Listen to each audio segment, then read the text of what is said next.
This is the crab that played with the sea. Before the high and far-off times, O my best beloved, came the time of the very beginnings, and that was in the days when the eldest magician was getting things ready. First he got the earth ready, then he got the sea ready, and then he told all the animals that they could come out and play. And the animals said, "O eldest magician, what shall we play at?" And he said, "I will show you." He took the elephant, all the elephant there was, and said, "Play at being an elephant." And all the elephant there was played. He took the beaver, all the beaver there was, and said, "Play at being a beaver." And all the beaver there was played. He took the cow, all the cow there was, and said, "Play at being a cow." And all the cow there was played. He took the turtle, all the turtle there was, and said, "Play at being a turtle." And all the turtle there was played. One by one he took all the beasts and birds and fishes and told them what to play at. But towards the evening, when people and things grow restless and tired, there came up the man, with his own little girl-daughter, yes, with his own best-beloved little girl-daughter sitting up on his shoulder, and he said, "What is this play, eldest magician?" And the eldest magician said, "Ho, son of Adam, this is the play of the very beginning, but you are too wise for this play." And the man saluted and said, "Yes, I am too wise for this play, but see that you make all the animals obedient to me." Now, while the two were talking together, Pa Amma the crab, who was next in the game, scuttled off sideways and stepped into the sea, saying to himself, "I will play my play alone in the deep waters, and I will never be obedient to this son of Adam." Nobody saw him go away, except the little girl-daughter, where she leaned on the man's shoulder. And the play went on till there were no more animals left without orders, and the eldest magician wiped the fine dust off his hands and walked about the world to see how the animals were playing. He went north, best beloved, and he found all the elephant there was digging with his tusks and stamping with his feet in the nice new clean earth that had been made ready for him. "Coon," said all the elephant there was, meaning, "Is this right?" "Paya Coon," said the eldest magician, meaning, "That is quite right." And he breathed upon the rocks and the lumps of earth that all the elephant there was had thrown up, and they became the great Himalayan mountains, and you can look at them out on a map. He went east, and he found all the cow there was feeding in the field that had been made ready for her, and she licked her tongue round a whole forest at a time, and swallowed it and sat down to chew her cud. "Coon," said all the cow there was. "Paya Coon," said the eldest magician, and he breathed upon the bare patch where she had eaten, and upon the place where she had sat down, and became the great Indian desert, and all the other became the desert of Sahara, and you can look at them on a map. He went west, and he found all the beaver there was, making a beaver dam across mouths of broad rivers that had been gotten ready for him. "Coon," said all the beaver there was. "Paya Coon," said the eldest magician, and he breathed upon the fallen trees in the still water, and they became the Everglades in Florida, and you may look at them on the map. Then he went south and found all the turtle there was, scratching with his flippers in the sand that had been got ready for him, and the sand and the rocks whirled through the air and fell far off into the sea. "Coon," said all the turtle there was. "Paya Coon," said the eldest magician, and he breathed upon the sand and rocks, where they had fallen in the sea, and they became the most beautiful islands of Borneo, Celebes, Sumatra, Java, and the rest of the Malay archipelago, and you can look at them out on the map. By and by the eldest magician met the man on the banks of the Perak River, and he said, "Ho, son of Adam, are all the animals obedient to you?" "Yes," said the man. "Is all the earth obedient to you?" "Yes," said the man. "Is all the sea obedient to you?" "No," said the man. "Once a day and once a night the sea runs up to the Perak River and drives the sweet water back into the forest, so that my house is made wet. Once a day and once a night it runs down the river and draws all the water after it, so that there is nothing left but mud, and my canoe is upset. Is that the play you told it to play?" "No," said the eldest magician, "that is a new and bad play." "Look," said the man, and as he spoke the great sea came up to the mouth of the Perak River, driving the river backwards till it overflowed all the dark forests for miles and miles, and flooded the man's house. "This is wrong. Launch your canoe, and we shall find out who is playing with the sea," said the eldest magician. They stepped into the canoe, and the little girl-daughter came with them, and man took his kris, a curving, wavy dagger, with a blade like a flame, and they pushed out on the Perak River. Then the sea began to run back and back, and the canoe was sucked out of the mouth of the Perak River, past Selangor, past Malacca, past Singapore, and out to the island of Bintang, as though it had been pulled by a string. Then the eldest magician stood up and shouted, "Ho, beasts, birds, and fishes, that I took between my hands at the very beginning, and taught the play that you should play. Which one of you is playing with the sea?" Then all the birds, beasts, and fishes said together, "Eldest magician, we play the plays that you taught us to play, we and our children's children, but not one of us plays with the sea." Then the moon rose big and full over the water, and the eldest magician said to the hunchbacked old man who sits in the moon, spinning a fish line with which he hopes to one day catch the world, "Ho, fisher of the moon, are you playing with the sea?" "No," said the fisherman, "I am spinning a line with which I shall some day catch the world, but I do not play with the sea." And he went on spinning his line.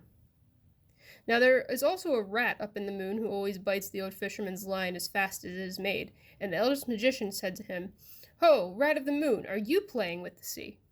And the rat said, "I am too busy biting through the line that this old fisherman is spinning. I do not play with the sea." And he went on biting the line. Then the little girl daughter put up her soft brown arms with the beautiful white shell bracelets and said, "O eldest magician, when my father here talked to you at the very beginning, I leaned upon his shoulder, and while the beasts were being taught their plays, one beast went away naughtily into the sea before you had taught him his play." And the eldest magician said, "How wise are little children who see and are silent. What was the beast like?" And the little girl daughter said, "He was round and he was flat, and his eyes grew upon stalks, and he walked sideways like this, and he was covered with strong armor upon his back." And the eldest magician said, "How wise are little children who speak truth. Now I know where Pa Amma went. Give me the paddle." So he took the paddle, but there was no need to paddle, for the water flowed steadily past all the islands until they came to the place called Pusat Tasik, the heart of the sea, where the great hollow is that leads down the heart of the world. And in that hollow grows the wonderful tree, Pa Jangi, that bears the magical twin nuts. Then the eldest magician slid his arm up to the shoulder through the deep warm water. Under the roots of the wonderful tree he touched the broad back of Pa Amma the crab. And Pa Amma settled down at the touch, and all the sea rose up as the water rises in a basin when you put your hand into it. "Ah," said the eldest magician, "now I know who has been playing with the sea." And he called out, "What are you doing, Pa Amma?" And Pa Amma, deep down below, answered, "Once a day and once a night I go out to look for my food. Once a day and once a night I return. Leave me alone." Then the eldest magician said, "Listen, Pa Amma, when you go out from your cave, the waters of the sea pour down into the Pusat Tasik, and all the beaches of all the islands are left bare, and the little fish die, and the Raya Moangkaban, the king of the elephants, his legs are made muddy. When you come back and sit in the Pusat Tasik, the waters of the sea rise, and half the little islands are drowned, and man's house is flooded. And Raja Abdullah, the king of the crocodiles, his mouth is filled with the salt water." Then Pa Amma, deep down below, laughed and said, "I did not know I was so important. Henceforth I will go out 7 times a day, and the waters shall never be still." And the eldest magician said, "I cannot make you play the play you meant to play, Pa Amma, because you escaped me at the very beginning. But if you are not afraid, come up and we will talk about it." "I am not afraid," said Pa Amma, and he rose to the top of the sea in the moonlight. There was nobody in the world so big as Pa Amma, for he was the king crab of all crabs. Not a common crab, but a king crab. One side of his great shell touched the beach at Sarawak, the other touched the beach at Pahang, and he was taller than the smoke of 3 volcanoes. And he rose up through the branches of the wonderful tree he tore off of one of the great twin fruits, the magic double kernel nuts that made people young. And the little girl daughter saw it bobbing alongside the canoe, and pulled it in and began to pick out the soft eyes of it with her little golden scissors. "Now," said the magician, "make magic, Pa Amma, and show that you are really important." Pa Amma rolled his eyes and waved his legs, but he could only stir up the sea because, though he was a king crab, he was nothing more than a crab, and the eldest magician laughed. "You are not so important after all, Pa Amma," he said.